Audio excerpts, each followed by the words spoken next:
Non-Muslim sister? Yes, sister. MashaAllah, the ladies in Oman are more brave, strong, courageous. MashaAllah. Takbir. Yes, sister. Yes, sister. Your name, your profession, and your question. Assalamu alaikum. Dr. Zakir Naik, first of all, I would like to thank you for opening my eyes to how important it is not to follow any What's faith. the name, sister? What's the name, sister? My name is Priya. Priya. Okay, sister. First of all, I would like to thank you for opening my eyes to how important it is to not follow any faith or religion blindly. MashaAllah. Now I realize how important it is to have questions to what you should and should not follow blindly. So my question is for why was Prophet Muhammad, peace be upon him, only the last prophet and no one after to guide in this sinful world? My sister asked a very good question.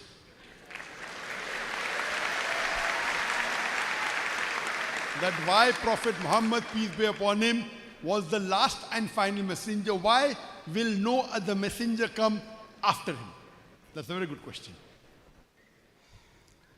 People also ask me that why wasn't Prophet Muhammad sent the first and Quran revealed first? Then no problem. Both questions are valid. Both are valid. Like my son says that I want to become a doctor. Why don't you put me in medical college directly? I said, no, bro. First you have to go, my son, to the nursery, junior KG, first standard, second standard, step by step. So Allah subhanahu wa ta'ala, our creator, He knows the human being the best. He knows what is the final message. He knows that the human beings have not yet developed to receive the last and final message. So therefore, all the previous messages that came, they give the basic message of tawheed, believing in one God. The Quran is the last and final messenger, which is the perfect and the final message. All the other message was perfect, but they were in brief. Like when you go to nursery, you study A, B, C, D, and then you keep on going ahead. Then mathematics, 1, 2, 3, 4, 2 plus 2 is equal to 4.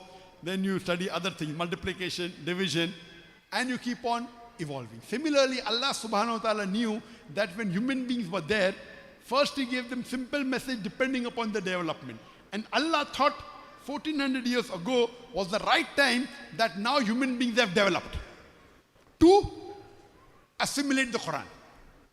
But the beauty of the Quran is Allah knew that human beings would further develop, but the minimum requirement to receive the Quran was 1400 years ago. Human beings are there since hundreds of thousands and millions of years. Allahu Alam, we don't know. We don't know. So, what did Allah do? Allah reveals the last and final message, the Quran, and the last and final messenger, Muhammad Sallallahu Alaihi Wasallam. Because when the last message comes, it has a time period. And the last messenger comes, he is the final messenger. So Allah subhanahu wa ta'ala, when He has revealed the last and final message, Allah says in the Quran in Surah Ma'idah chapter 5 verse number 3, on this day have I completed your religion for you, and have chosen Islam for you, and have completed my favor for you. Allah is telling the human beings, on this day, this was the last verse of the Quran to be revealed, I have completed my religion for you, and have chosen for you Islam. Now once Allah has completed the religion, nothing new can be added, nothing can be subtracted. If something is added, that means the previous thing wasn't complete, correct? Allah 5, 10 fingers, if you had 11, it's not complete. So Allah has completed the deen and completed the last and final revelation, the Quran, by the last and final messenger, Muhammad Sallallahu Alaihi Wasallam. Where is this mentioned? As I said in my lecture, Surah Azab chapter 33 verse number 40. Ma kana Muhammadun aba ahadim min rijalikum walaki Rasulullah wa khatamin nabiyyin. Wa kana la bi kulli shay'in alima. That Prophet Muhammad, peace be upon him, is not the father of you men, but he is the messenger of Allah and seal of the prophets. Now, when Allah revealed the last and final message, the human beings keep on developing and we understand the Quran better.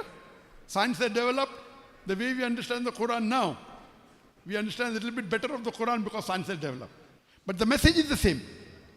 Now, since the message will not change, we don't require a messenger. So what does Allah do?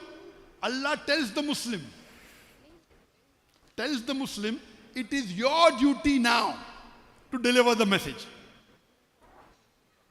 And I said in my talk, Allah says in Surah Imran chapter 3 verse 110, Kuntum khaira ummatin ukhrijat linnas. O ye Muslims, ye are the best of people evolved for mankind. Ta'miruna bil ma'rufi wa tanhauna 'anil munkar. Enjoin what is good and forbid what is wrong. And believe in Allah. So because there will be no other messenger, because if a messenger comes, there has to be a message. So the scholars and the dais, the people with excellent knowledge, and the dais who deliver the message, they are the torch bearers. They deliver the message to make people understand. Therefore, it is our duty to go in different parts of the world and deliver the message to the whole of humankind. So no one can say that the message did not reach us. Now, once the final message is there, Allah gives a time period. We don't know. There is a time period till when the world will end. We don't know, Allah knows. Only Allah knows when will the world end. But there are signs for the end of the world. In the hadith, there are minor signs and there are major signs. In the minor signs, in my post-book phase, I have given 87 minor signs and 10 major signs. In the minor signs, one of the first minor sign for the end of the world is the coming of the last and final messenger, Prophet Muhammad Sallallahu Alaihi Wasallam. That's a minor sign. That now the world is going to end. But how long will it take? Allah Alam. 100 years, 200 years, 1,000 years, 10,000, we don't know. So that was the first minor sign, coming of the last and final messenger. One of the first few signs, earliest sign of the end of the world is the coming of Muhammad Sallallahu Alaihi Wasallam. Then there are other many signs. You can go to my Facebook. Then the major signs will start. So the reason Allah did not get a new messenger, because Quran is the last and final message. There is no new message, no new messenger. But Allah saw to it that He told the Muslim Ummah that we have to deliver the message to the others. And He said that the best profession for the Muslim is of a dai, which I touched in my talk. So because the Prophet was the last messenger, and because the Quran was the last message, the Prophet Muhammad Sallallahu Alaihi Wasallam was the last messenger. And I said in my talk, because he was the last messenger, he was Rahmatul Alameen. If he was not, he would have been only Rahmat to the Arab world. Correct? If there's one more messenger to come, he would have been meant only for one group of people, maybe the Arab world. Maybe the Quran was meant only for 100 years, 1,000 years, 2,000, we don't know. So because Allah says this is the last and final revelation, and Prophet Muhammad is the last and final messenger, it is meant for the whole of humanity. That's the reason the status of the Prophet is higher. Because the status is higher and the message is higher, you can see the transformation much faster. Today, in the world, more than 25% of the human population are Muslims. Today in the world, the most looked down upon people in the world are the Muslims. The most targeted people in the world are the Muslims. The most criticized people in the world are the Muslims. Everyone is against us, yet the message is going. It is the end of time, sister. So because it is the end of time, there will be no other messenger. But the power of the message is so strong, it is encompassing many people in the world. The previous people who accepted the religion, Christianity, etc., they were just namesake. Today in the world, when people say Christian, they don't follow Christianity. The people that follow any religion, practically following any religion, number one is Islam. So the basic answer, sisters, because the message is last, the messenger has to be last, but the message is so strong, and the messenger is so loving, so powerful, so universal, that it's transforming the world. Hope that answers the question, sister. Thank you so much. Okay, we have... Is there any other question, sister? Yes. Yes, most welcome. So, I just had a last question.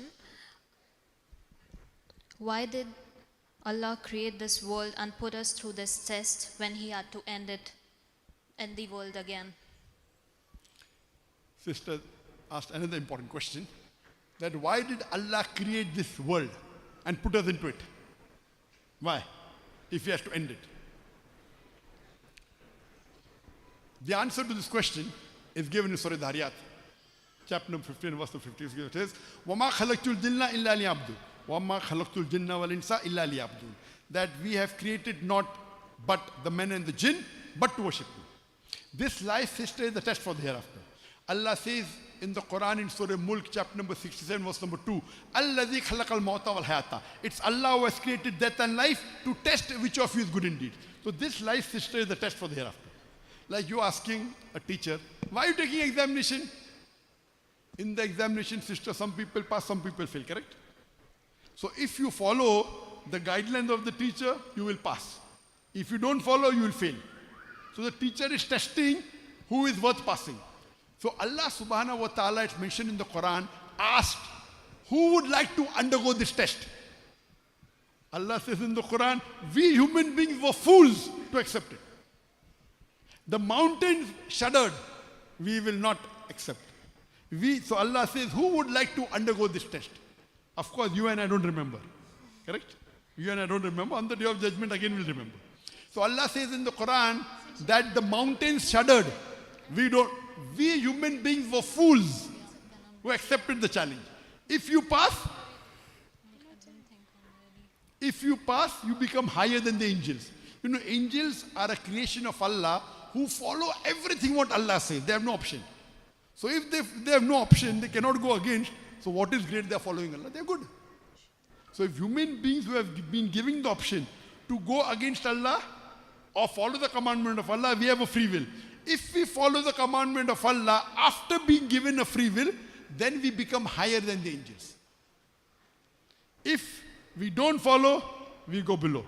So Allah asked us, do you want to undergo the test where all the others are Muslim? The trees are Muslim, the mountains are Muslim. That means they are just Muslim. Submitting the will to Allah. We human beings, we have a choice. After being given a free will, if you obey the commandment, you become the highest. If you fail, so we were human beings who said we want to undergo the test. So Allah subhanahu wa ta'ala created a new creation. Human beings who had a free will of their own. And we were the people who opted. And now, sister, we are undergoing the test. And the guide is the Quran. The instruction manual of the human being is the Quran. When you appear for an examination, there is a textbook, correct? The textbook of the examination is the Quran. And the guide of the Quran is the Sahih Hadith. So sister, we are undergoing a test in this world. Test for the hereafter. And that's the reason we are trying to score high marks. If we pass, we go to Jannah. If we fail, we go to Jannah. That is the reason we say that the minimum thing to come just pass marks is to believe in one God. And believe Prophet Muhammad is the God. At least you enter. If you enter the school, at least your chances of passing there. And then you may get whether second class, first class, distinction. But at least you have to enter, sister. Sister, do you believe there is one God? Yes, I do. Do you believe Prophet Muhammad is the messenger of God? Yes, I do. Do you believe idol worship is wrong? Yes, definitely. MashaAllah, khalas. So if you believe,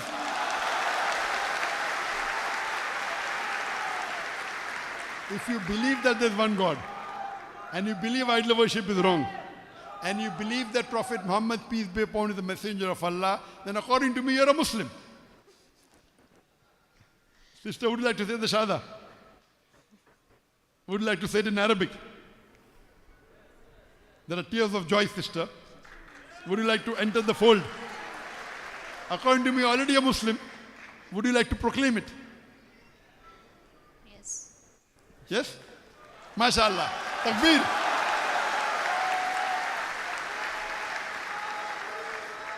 I hope no one is forcing you, sister. You're doing it out of your own free will. Yes. And I'm asking you because you said that you have heard my lecture, so surely you may be having some knowledge of Islam. Yes, I do. MashaAllah, sister. I'll just say it in Arabic and you can repeat it, sister. Ashhadu Ashhadu Allah. Allah. Have the microphone close, please. Allah. Ashhadu Ashhadu Allah Allah ilaha ilaha illallah illallah wa ashhadu wa ashhadu wa ashhadu anna anna Muhammadan Muhammadan abduhu abduhu wa rasuluhu. wa rasulullah. I bear witness I bear witness that that there is no God there is no God but Allah, but Allah, and I bear witness and I bear witness that that Prophet Muhammad Prophet Muhammad is the messenger is the messenger and servant of Allah. and servant of Allah. Takbir, Takbir. takbir, takbir. MashaAllah, sister, may Allah subhanahu wa ta'ala grant you Jannat al-Firdaus. And really you have taken a bold step, and may Allah subhanahu wa ta'ala guide you more, and may He help you, because I can make out, mashallah, that you have already gained a lot of knowledge, and your questions were very questions of intelligence. And mashallah, may Allah subhanahu wa ta'ala give you more knowledge of the deen. May He help you to guide your parents, guide your family members, and guide your friend, sister. Jazakallah shukran, sister. May Allah reward you. MashaAllah.